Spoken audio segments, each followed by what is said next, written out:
Cordial saludo a nuestros amables hermanos y hermanas en nuestro Señor Jesucristo, amigos y amigas que nos acompañan en esta materia doctrina bíblica básica o doctrina bautista en un año. Nos corresponde en esta oportunidad profundizar en la lección número 49 que tiene que ver con la historia bautista. Hermanos y hermanas, esta es una de las lecciones que más controversia causa dentro de la cúpula del cristianismo. Y tenemos que usar nombres propios, lo hacemos con consideración, lo hacemos con respeto, pero también lo hacemos a la luz de la palabra de Dios. Surgen una serie de comentarios, de afirmaciones, de apodos. Por ejemplo, se hacen preguntas: ¿es una iglesia bautista protestante? Se usa el término protestante. ¿Es una iglesia de Cristo una iglesia evangélica? ¿Es una iglesia de Cristo, en cierto modo, organización religiosa? En fin, al interior de la cúpula del cristianismo siempre ha existido el debate de cuál es la verdadera iglesia del Señor Jesucristo.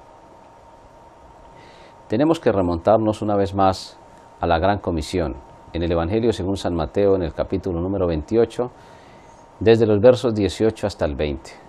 No vamos a repetir el texto, primero por razones de espacio y de tiempo, y segundo porque ya lo conocemos suficientemente.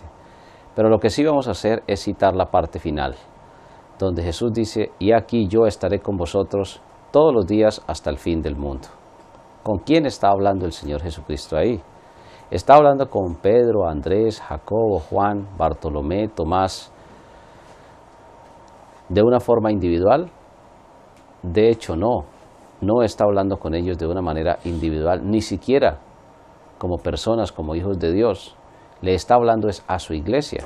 Es absolutamente imposible que Pedro estuviera todavía vivo hoy, hablando terrenalmente, hablando físicamente, aquí en la tierra después de cerca de 20 siglos. Ni ninguno de los apóstoles. Es contundente que Jesús se dirige a la iglesia del Señor. Ya Jesús había participado, había establecido mejor la cena del Señor. Ya se habían bautizado creyentes, discípulos, se habían añadido a la iglesia del Señor. Ya de hecho había enseñado también Jesús a arreglar los problemas, las diferencias entre los hermanos y entre las hermanas. Entonces, si Jesús se dirige a la iglesia, y eso no tiene ningún tipo de discusión, entonces Jesús sencillamente le está diciendo a esa iglesia que Él iría a estar con ella, con su iglesia, hasta el fin del mundo. Por eso es que se justifica estudiar historia de la iglesia del Señor Jesucristo. Si no tuviéramos esa enseñanza, pues sencillamente, como dicen algunos, pues la iglesia de Cristo sería pues otro tipo de entidad. Hermanos y hermanas, existe mucha corriente de doctrina en estas épocas que tratan de tergiversar esta enseñanza. Por ejemplo, vamos a citar solamente algunas. Hasta el año 300 no existe discusión, porque antes de Constantino las iglesias estaban plenamente diferenciadas. Los primeros protestantes, por decirlo de esa manera, son aquellos que salen de la iglesia de Cristo. Por eso no se puede calificar una iglesia de Cristo como protestante, como evangélica. ¿Por qué razón? Porque históricamente, por ejemplo, se reconoce que los protestantes empezaron con Lutero y Calvino en el siglo XVI, cuando se separaron de la Iglesia Católica Romana y establecieron sus propias iglesias, sus propias religiones. Pero antes de eso, ¿estaba la Iglesia de Cristo? La respuesta es sí. En la lección anterior hemos citado algunos nombres de comunidades cristianas, o mejor, de iglesias de Cristo, para no confundir, iglesias de Cristo que se habían mantenido fieles. Hubo persecución, por ejemplo, en Alemania, en Francia, hubo persecución en Europa frente a la iglesia de Cristo. Evidentemente que la hubo. La iglesia de Cristo siempre se ocupó de predicar la palabra de Dios. Siempre que enseñamos la verdad hay reacciones. Jesús frente a los fariseos tuvo diferentes reacciones. Algunos no reconocían en el Señor Jesucristo que Él era el Mesías. Cuestionaban desde su lugar de nacimiento, su lugar de crianza, cuestionaban hasta sus mismos milagros y afirmaban que esos milagros, decían ellos, los realizaba por el poder del demonio. Y Jesús tiene que decirles claramente que si el demonio se sacaba a sí mismo, había una seria contradicción y había una división. En muchas oportunidades Jesús tuvo que corregir este tipo de malas enseñanzas.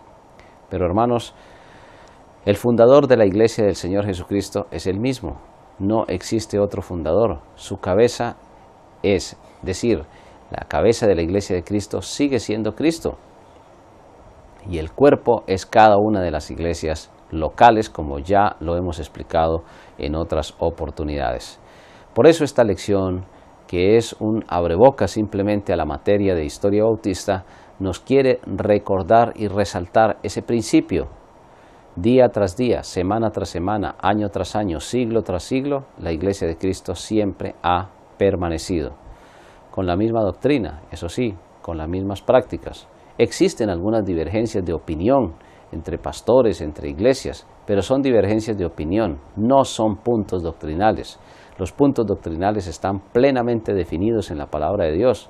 Existen algunas diferencias en cuanto al tiempo de la venida de Cristo, pero estamos de acuerdo en el punto doctrinal en que Cristo regresará por segunda vez por su iglesia.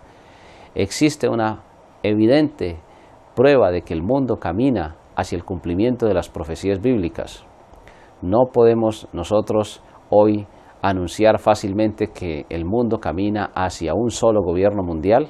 Evidentemente, los sistemas políticos están haciendo crisis. Va a llegar el momento en que el anticristo, la consumación de la maldad en los últimos tiempos, va a ofrecer una falsa paz, una falsa seguridad. Habrá un gobierno mundial, dice la Biblia, encabezado por el anticristo, y caminamos a pasos agigantados hacia eso. Habrá una sola economía mundial. No se necesita ser un erudito para ver cómo los bloques económicos en América, en Asia, en África, en el sudeste asiático son ya una realidad, por no hablar del bloque europeo, donde ni siquiera se pensaba hace 100 años que pudieran ponerse de acuerdo unas naciones para integrarse económicamente. Hermanos y hermanas, el mundo camina rápidamente hacia la consumación de los tiempos. No se habla hoy de ecumenismo cuando todas las iglesias que están tratando de unirse realizan servicios unidos de oración. No se reúnen los principales jerarcas de las principales religiones para realizar acuerdos supuestamente espirituales para buscar la paz del mundo. No es un secreto para nadie que sencillamente caminamos hacia una sola religión mundial, hacia un solo poder económico y político mundial, y también hacia la segunda venida de nuestro Señor Jesucristo. Todas las profecías están ahí, plenamente registradas, algunas con un cumplimiento absolutamente preciso y otras en proceso de cumplimiento. Pero tenemos que mencionar esta parte profética porque lo que podemos ver es que la promesa del Señor es una profecía. Cuando Jesús dice claramente, y aquí yo estaré con vosotros todos los días hasta el fin del mundo, nos da a entender que Él jamás abandonaría su iglesia, que su iglesia siempre permanecería fiel a la sana doctrina, a la predicación del Evangelio de Salvación, y en ese orden de ideas, la iglesia de Cristo no se puede afirmar que es ni protestante, ni católica romana, ni presbiteriana, ni metodista, ni ninguna otra de esas denominaciones. La iglesia de Cristo empezó con Cristo, su fundador es Cristo. Los dos oficiales que el Señor ha dejado son los pastores y los diáconos. Nunca se ha unido con el Estado, jamás le ha añadido a la palabra de Dios. Y aquí lo que vamos a meditar por breves momentos es lo que tiene que ver con las falsas enseñanzas. ¿Por qué se añadieron, por ejemplo, cerca de 11 o de 12 libros a la Biblia? ¿Por qué existe lo que entre comillas hoy se denomina el famoso magisterio de la Iglesia? Hay personas que le han añadido otros libros a la Biblia. Con todo respeto y consideración lo decimos. Por ejemplo, el libro del Mormón. Son libros escritos por hombres de supuestas, y enfatizamos el supuestas, revelaciones de Dios a través de ángeles o de visiones o de revelaciones. Mahoma también, por ejemplo, caminaba de pueblo en pueblo en Arabia vendiendo telas. Un día se encontró una mujer que era viuda y que tenía mucho dinero, y luego entonces hizo un arreglo con ella matrimonial y él se dedicó a la contemplación y a la vida mística. Hay personas que tienen como esa tendencia hacia lo sobrenatural, y Mahoma entonces afirmó que el arcángel Gabriel se le había aparecido y que le había mandado organizar una nueva religión porque todas las demás religiones estaban corruptas. Hermanos y hermanas en el Señor Jesucristo, cuando uno mira la palabra de Dios, no sale del asombro. Primero, a veces de nuestra negligencia de predicar la verdad, y a veces de ver cómo el enemigo simplemente lo que hace es cambiar un poco la estrategia y tratar de imitar al Señor, porque el diablo realmente es eso, un excelente imitador. Así que, mis hermanos y mis hermanas, lo primero que hay que notar es que todas estas congregaciones surgen de una serie de movimientos que le han algunos quitado, otros añadido, y otros definitivamente han llegado a atreverse inclusive a cambiar la palabra de Dios por otro tipo de enseñanzas. El Concilio de Jerusalén, celebrado en Hechos capítulo número 15, o registrado mejor en Hechos capítulo número 15, nos da un ejemplo de lo que es un verdadero concilio. Pero empiezan a surgir dentro de la cúpula del cristianismo una serie de falsos concilios. El primero en el año 325, Constantino en Nicea, y así durante cerca de 700, 800 años se celebran en Constantinopla y en varios lugares de varias ciudades, mejor, del Imperio Romano, diversos concilios. Empiezan a añadirse en ese momento algunas enseñanzas, también adicionando algunos libros a la palabra de Dios. La palabra de Dios se interpreta a ella misma. Por eso uno de los textos que tenemos que mirar con bastante detenimiento lo encontramos allí en Primera de Pedro. Vamos a ir, por favor, a esta carta para poder demostrar lo que el Señor nos recuerda en su palabra. Busquemos, por favor, Segunda de Pedro, por favor, capítulo 1, versículo número 20. Entendiendo primero esto, que ninguna profecía, y ahí la palabra profecía tiene que ver con la enseñanza de la Escritura, es de interpretación privada. Dos significados tiene. Yo no puedo interpretar la Biblia privadamente, que es lo que hacen muchas personas para cambiar la enseñanza de la sana doctrina. Porque nunca, dice el verso 21 en 2 de Pedro 1, nunca la profecía fue traída por voluntad humana, sino que los santos hombres de Dios hablaron siendo inspirados por el Espíritu Santo. ¿Qué nos da a entender esta porción de la palabra de Dios? Que la inspiración fue dada una sola vez y para siempre. Hablaron. Observamos entonces allí que es un pasado, que es una acción que ya terminó. No es necesario entonces hoy pedir inspiración. No es necesario hoy pedir revelación. ¿Qué es necesario entonces hoy pedir? Iluminación. Es decir, que el Espíritu Santo nos ayude a entender con claridad lo que ella nos quiere decir.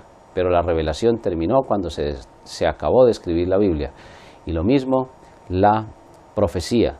Ninguna de estas cosas, ni la inspiración, que fue el aliento de Dios soplando su palabra en el corazón, en el pensamiento y en la pluma de las personas que la escribieron. Muchas doctrinas falsas han salido solamente de un texto bíblico. Quiero llamar su atención en el Evangelio según San Juan.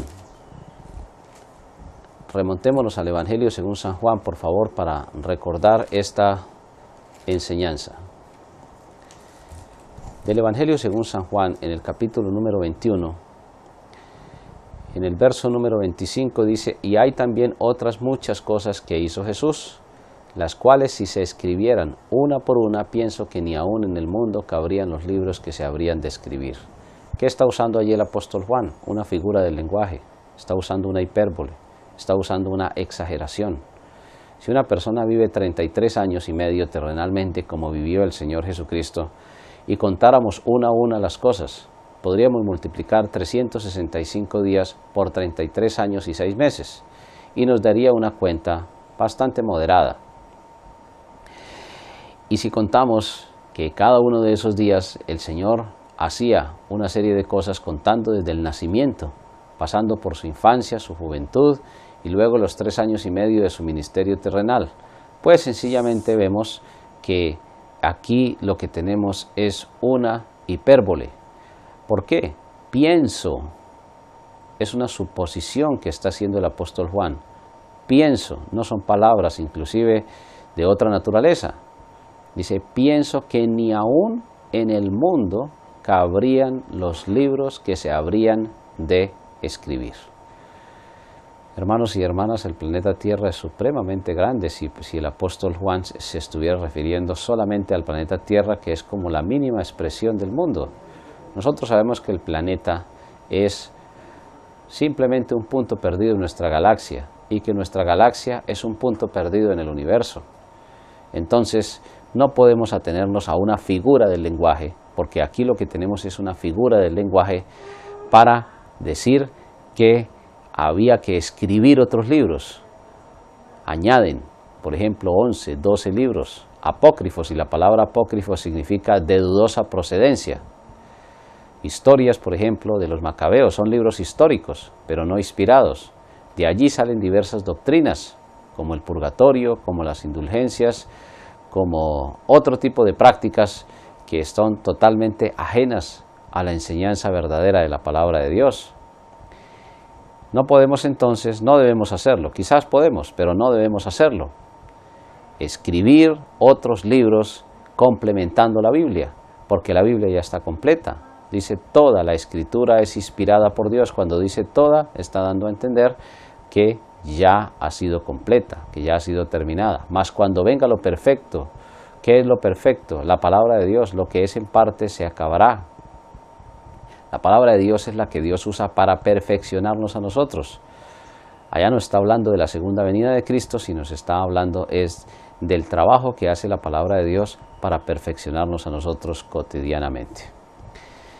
Así empiezan a surgir una serie de libros que se añaden a la Escritura, y esa serie de libros traen enseñanzas, como por ejemplo, bautizar a los niños sin haber creído, rendirle culto a María cuando ni siquiera ella misma exigió culto y adoración. Todo lo contrario, dijo, hagan todo lo que Jesús les diga, síganlo a Él. Básicamente encontramos que el testimonio de María fue muy contundente en ese aspecto. Ni siquiera en el momento más doloroso, cuando estaba frente a la cruz, podemos ver que ella estaba orientándose hacia ella misma. Todo lo contrario, ella sabía que Jesús resucitaría, que se levantaría de entre los muertos porque conocía el poder de Dios. María en su cuerpo llevó al Señor Jesucristo en su naturaleza humana sin haber sostenido relaciones sexuales con ningún hombre. Hay herejías y hay burla y blasfemias inclusive de películas que presentan a María sosteniendo relaciones con un soldado romano, y que de allí nacería Cristo, y que Cristo, entre comillas, sería solamente hombre, y en fin, toda una serie de especulaciones que llevan al ser humano a la confusión y a la destrucción. Así que si la palabra de Dios estaba completa, ¿por qué empiezan a surgir diversas enseñanzas que originan otras religiones? Porque sencillamente no se conformaron a la sana doctrina. Hay que sufrir, hay que soportar la sana doctrina. El vivir por fe con base en la palabra de Dios exige una dedicación espiritual al Señor y a su palabra. Así que todos estos falsos concilios que imitaron al concilio de Jerusalén empezaron a promulgar diversas doctrinas. ¿Con qué argumento? Con este que acabamos de leer aquí. Una sola figura del lenguaje mal interpretada ha causado que millones de personas se hayan consumido, no solamente en sus vicios, sino en su destrucción, sino también desafortunadamente no hayan tenido un encuentro personal con el Señor Jesucristo como único, verdadero y suficiente Salvador personal. Hermanos y hermanas, solamente es una pequeña introducción para ver que la Iglesia de Cristo ni es protestante, porque no es una división del catolicismo, ni de Juan Calvino, ni del metodismo, ni tampoco de Lutero, que la Iglesia de Cristo es solamente esa comunidad de hijos de Dios que siglo por siglo ha ido trazando la sana doctrina y que estará hasta que el Señor regrese, porque esa ha sido su promesa. Muchísimas gracias y que Dios nos bendiga a todos grande y ricamente, y esperamos que en Historia Eclesiástica siglo por siglo se puedan profundizar estas enseñanzas para presentar defensa con mansedumbre a quien demande razón de nuestra fe. Muchas gracias y que Dios nos continúe bendiciendo a todos, grande y ricamente.